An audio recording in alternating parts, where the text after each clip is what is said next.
Guys आज मैं आप लोगों के लिए लेकर आ गई हूँ फिर से एडवांस्ड इंग्लिश स्ट्रक्चर्स, जिसको पढ़ने के बाद ना आप लोगों को काफ़ी मज़ा आने वाला है, क्योंकि आप लोगों को ये वाले वीडियोस, ये वाले टॉपिक बहुत ही ज़्यादा पसंद आता है। तो मैंने सोचा क्यों ना आज हम कुछ छोटे छोटे और इंटरेस्टिंग एडवांस्ड इंग्लिश स्ट्रक्चर्स को कंप्लीट करें। गाइस यहाँ पर आपके सामने देखिए दिया हुआ है सपोज टू, जो कि काफ़ी ज़्यादा यूज़ में आता है। वैसे ही ऑन द काउंट ऑफ, जैसे आप लोग बोलते हैं ना 4 गिनने पर, 5 गिनने पर ऐसा करना, 6 गिनने पर ऐसा करना, तो उसके लिए क्या यूज़ करना है। या फिर कोई बहुत बड़ी बात नहीं है, या फिर तुम चाहे जो भी हो, या फिर अगर ऐसी ही बात है तो ऐसे सारे के सारे स्ट्रक्चर्स आज की इस क्लास में हम लोग देखने वाले हैं। सो वीडियो के एंड तक जरूर से बने रहिएगा। चलिए क्लास को स्टार्ट करते हैं, लेट्स बिगिन।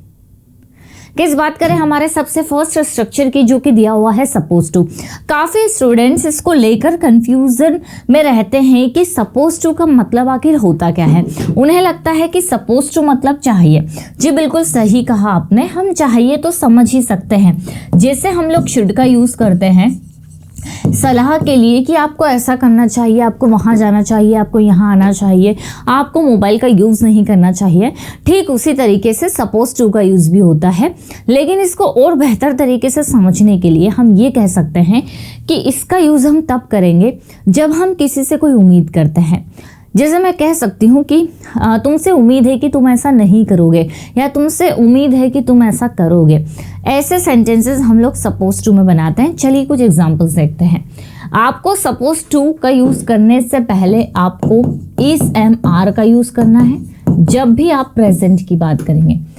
तो is am are suppose to मतलब उम्मीद की जाती है कि तुम ऐसा करोगे। उम्मीद की जाती है कि तुम ऐसा करोगे, या तुमसे ऐसी उम्मीद की जाती है। दोनों तरह से आप समझ सकते हैं, या हम कह लें कि तुम्हें ऐसा करना चाहिए। यही इसका मीनिंग होता है। जैसे कि you are not suppose to use your phone here. उम्मीद की जाती है कि आप यहाँ फ़ोन यूज़ नहीं करोगे, मतलब आपसे ऐसी उम्मीद की जाती है कि आप फ़ोन का यूज़ यहाँ पर नहीं करोगे, या आपको मोबाइल का यूज़ यहाँ पर नहीं करना चाहिए। बस ऐसी ही चीज़ों के लिए हम लोग सपोज टू का यूज़ करेंगे। We are suppose to wear uniforms at school. हमसे उम्मीद की जाती है कि हम स्कूल में यूनिफॉर्म ही पहनेंगे, या फिर हमें स्कूल में यूनिफॉर्म ही पहनना चाहिए। दोनों तरह से आप इसे समझ सकते हैं। शी इज़, देखिए इज एम आर का यूज़ तो आपको करना ही है। She is suppose to bring snacks for the party. उम्मीद की जाती है कि वह पार्टी में स्नैक्स लेकर आएगी। He is supposed to arrive at 6 PM. उम्मीद की जाती है उससे कि वह 6 बजे पहुंच जाएगा। ठीक है, He is supposed to मतलब उससे उम्मीद की जाती है कि वह 6 बजे पहुंच जाएगा, या फिर उसे 6 बजे पहुंच जाना चाहिए। ये इसका मीनिंग निकलता है। तो जब भी गाइस आपको किसी से कोई उम्मीद होती है, तो आप वहाँ पर इज एम आर के साथ में सपोज टू और वर्ब की फर्स्ट फॉर्म का यूज़ कर सकते हैं। नेक्स्ट गाइस हमारे स्ट्रक्चर की ओर बढ़ते हैं, ऑन द काउंट ऑफ। देखिए डे टू डे लाइफ में आप ऐसे सेंटेंसेस अक्सर बनाते हैं, जैसे कि 4 गिनने पर तुम्हें भागना शुरू करना है, 2 गिनने पर तुम्हें ऐसा करना है, 4 गिनने पर तुम्हें ऐसा करना है। तो गिनने पर, जब भी हम ऐसे सेंटेंसेस बनाएंगे गिनने पर, वहाँ पर हम लोग ऑन द काउंट ऑफ का यूज़ करेंगे। एग्जाम्पल्स देखते हैं। Jump on the count of 3। 3 गिनने पर आपको जंप करना है। Clap your hands on the count of 5।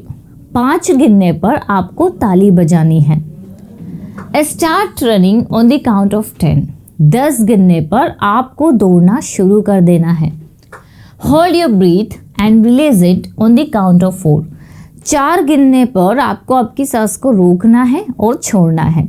तो यहाँ पर गाइस जब भी आप बात करेंगे 4 गिनने पर, 5 गिनने पर, 6 गिनने पर, वहाँ पर आपको ऑन द काउंट ऑफ का यूज़ करना है। और इसके बाद में जो भी आपका नंबर है वो, और सेंटेंस आप चाहे तो स्टार्टिंग में ले सकते हैं या बाद में ले सकते हैं। मतलब इसका यूज़ आप सेंटेंस का स्टार्टिंग में भी कर सकते हैं और बाद में भी। चलिए आगे बढ़ते गाइस। नेक्स्ट हमारा स्ट्रक्चर है नॉट अ बिग डील। मतलब होता है कोई बड़ी बात नहीं। जैसे आप लोगों ने डे टू डे लाइफ में ऐसा अक्सर सुना होगा कि वहाँ जाना कोई बड़ी बात नहीं है, इंग्लिश बोलना कोई बड़ी बात नहीं है, ऐसा करना कोई बहुत बड़ी बात नहीं है। तो हम वहाँ पर नॉट अ बिग डील का यूज़ करेंगे। सेंटेंसेस देखते हैं। It's not a big deal if you make a small mistake. अगर आप छोटी गलती कर भी देते हो, कोई छोटी मोटी गलती आपसे हो भी जाए, तो यह कोई बहुत बड़ी बात नहीं है। तो आपको it's not a big deal का यूज़ पहले कर लेना है और बाद वाला जो भी सेंटेंस आप बोलना चाहते हैं आपको बोलना है। It's not a big deal if you don't know the answer. कोई बहुत बड़ी बात नहीं है अगर आपको आंसर नहीं पता है तो, ठीक है। तो it's not a big deal if you don't know the answer. Speaking English is not a big deal. English बोलना कोई बहुत बड़ी बात नहीं है, कोई भी बोल सकता है, बहुत ही छोटी बात है, हम कह सकते हैं आसान काम है। It's not a big deal, कोई बहुत बड़ी बात नहीं है to wait for few minutes. थोड़ी देर अगर हम इंतज़ार कर लेंगे तो कोई बहुत बड़ी बात नहीं है, या थोड़ा समय, कुछ समय इंतज़ार करना कोई बहुत बड़ी बात नहीं है। It's not a big deal if the shop is close today. अगर आज शॉप बंद है तो ये कोई बहुत बड़ी बात नहीं है, अक्सर ये शॉप बंद होती है, ठीक है। तो जब भी आपको बोलना हो कि कोई बहुत बड़ी बात नहीं है, आप वहाँ पर it's not a big deal का यूज़ करेंगे। कैसे अगर आप इसे याद करते चलेंगे तो आप इन्हें डे टू डे लाइफ में अच्छे से यूज़ कर पाएंगे। बहुत ही छोटे हैं, देखिए it's not a big deal या फिर ऑन द काउंट ऑफ, बड़े नहीं है, छोटे छोटे से स्ट्रक्चर्स हैं। whoever you are, तुम चाहे जो भी हो। हम लोग डे टू डे लाइफ में अक्सर ऐसा बोलते हैं, तुम चाहे जो भी हो यहाँ मत आना। तुम चाहे जो भी हो, तुमसे कोई डरता नहीं है। तुम चाहे जो भी हो यहाँ पर बैठना मना है। तुम चाहे जो भी हो वह तुम्हारी मदद नहीं करेगा। तो तुम चाहे जो भी हो ये बोलने के लिए हमें whoever you are का यूज़ करना है। जैसे whoever you are, तुम जो कोई भी हो या तुम चाहे जो भी हो। हम ये भी कह सकते हैं तुम जो कोई भी हो, ठीक है। तो whoever you are please listen to me, तुम जो भी हो मुझे प्लीज़ सुन लो ध्यान से। I will help you whoever you are, तुम जो कोई भी हो मैं तुम्हारी मदद करूँगी, चाहे तुम जो भी हो मैं तुम्हारी मदद करूँगी। फिर है whoever you are, तुम चाहे जो भी हो, don't enter without permission, permission के बिना आपको प्रवेश नहीं करना है। यू आर वेलकम हियर, आपका यहाँ पर स्वागत है। whoever you are, तुम चाहे जो भी हो, तुम चाहे जो कोई भी हो, तुम्हारा स्वागत है यहाँ पर। whoever you are, तुम चाहे जो कोई भी हो, you can't break the rules, तुम नियम नहीं तोड़ सकते हो, चाहे तुम जो भी हो, चाहे तुम जो कोई भी हो। सो गाइस ये बताना है अगर आपको कि तुम चाहे जो भी हो, तुम जो कोई भी हो, वहाँ पर whoever you are का यूज़ करना है। जैसे तुम चाहे जो कोई भी हो, मुझे फ़र्क नहीं पड़ता, whoever you are, I don't care, ठीक है। तो बहुत ही छोटा सा है लेकिन बहुत इंपॉर्टेंट हो, तुम जो कोई भी हो या तुम चाहे जो भी हो, याद कर लीजिए। नेक्स्ट है guys, if that's the case, अगर ऐसी ही बात है तो इसका हिंदी आप लोग लिख लेंगे, अगर ऐसी ही बात है तो। जैसे हम लोग बोलते हैं ना, अगर ऐसी ही बात है तो ठीक है हम वहाँ चले जाएंगे। अगर ऐसी ही बात है तो तुम्हें उसकी मदद ज़रूर करनी चाहिए। अगर ऐसी ही बात है तो हम वहाँ ज़रूर जाएंगे। ऐसे सेंटेंसेस बनाने के लिए इफ़ दैट्स द केस का यूज़ आपको करना है। इफ़ दैट्स द केस, अगर ऐसी ही बात है, वी शुड लीव नाउ, हमें अभी निकल जाना चाहिए। तो आपका ये वाला जो स्ट्रक्चर है ये आप लगा लीजिए, इसके बाद में आपका जो भी सेंटेंस है। इफ़ दैट्स द केस, अगर ऐसी ही बात है, मैं तुम्हारी मदद करूँगा, आई विल हेल्प यू।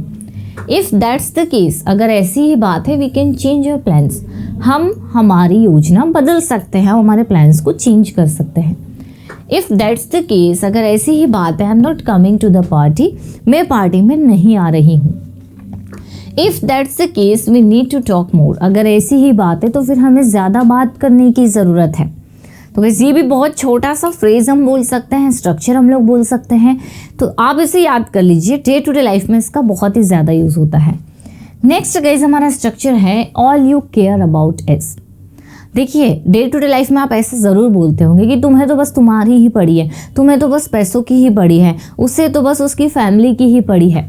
तो जब हम ऐसे सेंटेंसेस बनाते हैं कि तुम्हें तो बस पैसों की पड़ी है,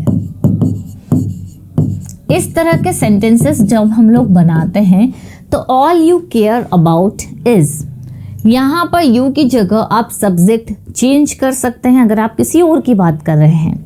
चलिए देखते हैं examples. All I care about is my family. मुझे बस मेरी फैमिली की पड़ी है। ये देखिए, all I care about is my family, मुझे सिर्फ मेरे परिवार की पड़ी है। All they care about is their work, उन्हें सिर्फ उनके काम की पड़ी है। यहाँ हमने दे लगाया, इसलिए हम लोग उनकी बात कर रहे हैं कि उन्हें सिर्फ उनके काम की पड़ी है। All they care about is their work. तो इसके बाद में जिसकी भी पड़ी, जैसे इस मनी पैसों की पड़ी, इस टाइम समय की पड़ी है, इस तरह से। All we care about is being happy, हमें तो सिर्फ खुश होने की पड़ी है। All you care about is your phone, तुम्हें तो बस तुम्हारे मोबाइल की पड़ी है, तुम्हारे फ़ोन की पड़ी है। All you care about is money, तुम्हें तो बस पैसों की पड़ी है। ठीक है, तो इस तरह के सेंटेंसेस आपको all you care about is से बनाना है। एक सेंटेंस आपके लिए जो आपको कमेंट करना है, तुम्हें तो बस तुम्हारी एजुकेशन की पड़ी है, कमेंट करके ज़रूर बताइएगा। नेक्स्ट स्ट्रक्चर है गाइज हमारा, इट डजंट सीम दैट, ऐसा लगता नहीं। हम लोग बोलते हैं ना, ऐसा लगता तो नहीं है कि वो आएगा, ऐसा लगता तो नहीं है कि ऐसा होगा। तो हम यहाँ इसका हिंदी लिखेंगे, ऐसा लगता तो नहीं है। जब भी हम ऐसे सेंटेंसेस बनाते हैं वहाँ पर इट डजंट सीम दैट का यूज़ करना होता है। एग्जाम्पल्स देखते हैं। It doesn't seem that he is coming today, ऐसा लगता तो नहीं है कि आज वह आ रहा है। It doesn't seem that she likes the gift, ऐसा लगता तो नहीं है कि उसे गिफ्ट पसंद है। It doesn't seem that they are ready, ऐसा लगता तो नहीं कि वे तैयार हैं। It doesn't seem that the meeting is over, ऐसा लगता तो नहीं है कि मीटिंग ओवर हो गई है। It doesn't seem that you are listening, ऐसा लगता तो नहीं है कि तुम सुन रहे हो। अब एक सेंटेंस गाइज आपके लिए, ऐसा लगता तो नहीं है कि आपने मेरा वीडियो पूरा एंड तक देखा। इसको कमेंट करके ज़रूर बताइएगा। अगर ये कमेंट आया मतलब आपने वीडियो पूरा एंड तक ज़रूर देखा है। सो गाइस, ऐसे ही स्ट्रक्चर्स अगर आप सीख लेते हैं तो आप डे टू डे लाइफ के बहुत सारे सेंटेंसेस ईजिली बना सकते हैं। जैसे अगर आप कोई सा कोर्स करना चाहते हैं या फिर स्पोकन इंग्लिश जहाँ पर आपको सिर्फ स्पोकन एक्टिविटीज़ मिले, ऐसा कोई सा कोर्स अगर आप चाहते हैं तो इन नंबर पर कांटेक्ट आप ज़रूर कर लीजिएगा जो आपको स्क्रीन पर मिला है, आपको पूरी इन्फॉर्मेशन मिल जाएगी। प्लस हमारी 2 एप्लीकेशन है, इंग्लिश विद खुशी और पर्सोना इंग्लिश, जो आप डाउनलोड करेंगे तो आपको वहाँ पर बहुत सारी कोर्स की इन्फॉर्मेशन भी मिलेगी, आप वहाँ से भी ले सकते हैं। और अगर वीडियो अच्छा लगा है लाइक ज़रूर करिएगा। मिलते हैं हम लोग अपनी नेक्स्ट क्लास में। Till then bye bye, take care.